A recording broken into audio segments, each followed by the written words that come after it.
SP Mashruf সে আবার নবী সাল্লাল্লাহু আলাইহি ওয়াসাল্লামের চরিত্র নিয়ে ব্যঙ্গ করেছে। তার লিখিত পোস্ট তিনি ইতিপূর্বেও করেছেন এবং রিসেন্টলিও আবার করেছেন।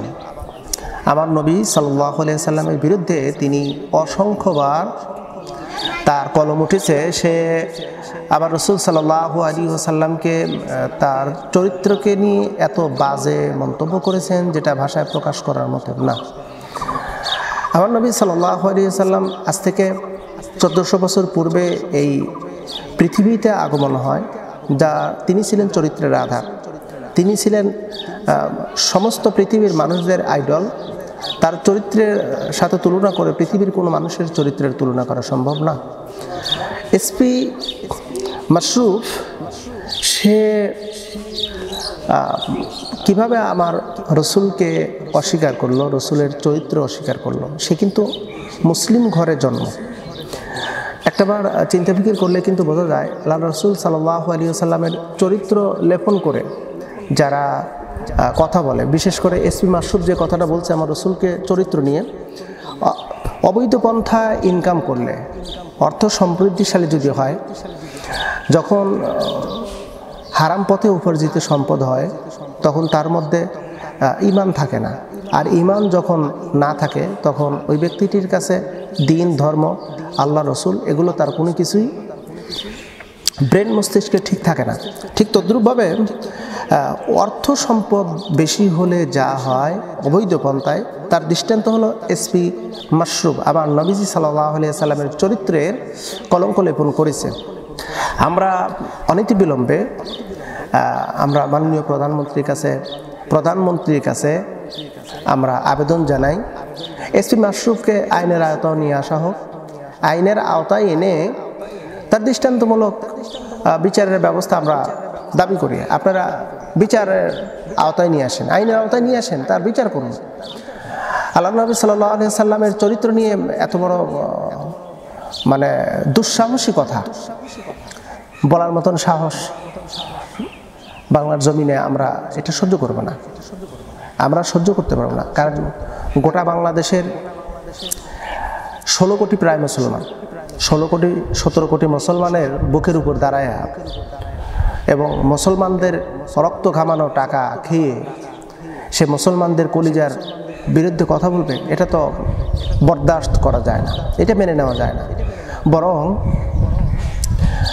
আমরা আরও কষ্ট পাচ্ছি কি, যে কোনো বিধর্মী যদি আল্লাহ রসুলকে নিয়ে কথা বলে, যদিও মেনে নেওয়া যায় না, তারা তো অন্য ধর্মাবলম্বী, তারা বললে তারা বলতে পারে, কিন্তু আমরা মানব না। কিন্তু সেখানে কোনো বিধর্মী না, বরং একজন মুসলমানের ঘরে জন্ম নিয়ে ক্ষমতাসীন একজন ব্যক্তি, টাকাওয়ালা ব্যক্তি, সে আমার রসুল সাল্লাল্লাহু আলাইহি ওয়াসাল্লামকে নিয়ে বাজে মন্তব্য করলো। তার মন্তব্যের ধরনটা আমরা যতটুকু দেখেছি, যে তিনি আমার রসুল সাল্লাল্লাহু আলাইহি ওয়াসাল্লামের প্রথমে তিনি প্রশংসা করেছেন যে তিনি জ্ঞানে এবং প্রজ্ঞাতে তিনি ব্যাপক একটা মেধাসম্পন্ন ব্যক্তি ছিল। এটা তার বক্তব্য শুরুটা। তিনি চারিত্রিক দিক দিয়ে কীভাবে স্বয়ংসম্পূর্ণ তিনি প্রশ্ন করতেছেন। এবার পরবর্তীতে আসতেছে যে না, এটা ওই কোরআনুল কারীম দিয়ে আয়াত ওহী নাজিল করে তারা চরিত্রের ব্যাপারে সার্টিফিকেট করেছে, তাই সে চরিত্রের আধার। এরপর তার বক্তব্য হলো যে আল্লাহ রসুল সাল্লাল্লাহু আলাইহি ওয়াসাল্লামের চরিত্রের কলঙ্ক লেপনের যে পন্থগুলো, তা হলো সে বলছে যে আমার রসুল নাকি নারী লোভী ছিল, আস্তাগফিরুল্লাহিল আযীম। সে 5-6 বছরের শিশুকে বিবাহ করেছে এবং বাসর করেছে, আস্তাগফিরুল্লাহিল আযীম। আম্মা জান আয়েশা সিদ্দিকা রাদিয়াল্লাহু তাআলা আনহাকে রসুল বিবাহ করেন, তার বয়স কত ছিল এই বিষয়টা নিয়ে কিন্তু মতনৈক্য, এবং আমাদের অনেক উলামায়ে কেরাম হয়তো অনেকেই সঠিকটা নাও জানতে পারেন। আম্মা জান আয়েশা সিদ্দিকা রাদিয়াল্লাহু তাআলা আনহার বয়স যখন 14 বছর, রসুল তখন তাকে বিবাহ করেন। এটা গবেষণামুক্ত জ্ঞান থেকে আমরা পেয়েছি এবং গবেষণা থেকে পেয়েছি। আম্মা জান আয়েশা সিদ্দিকা রাদিয়াল্লাহু তাআলা আনহার বয়স যখন 14 বছর রসুল তখন বিবাহ করেন। যদি এই কথাটি অনেকেই মেনে নিতে চাইবেন না, তবে আপনারা একটু পড়ুন, জানুন, জানলে সঠিকটা আপনারা বুঝতে পারবেন।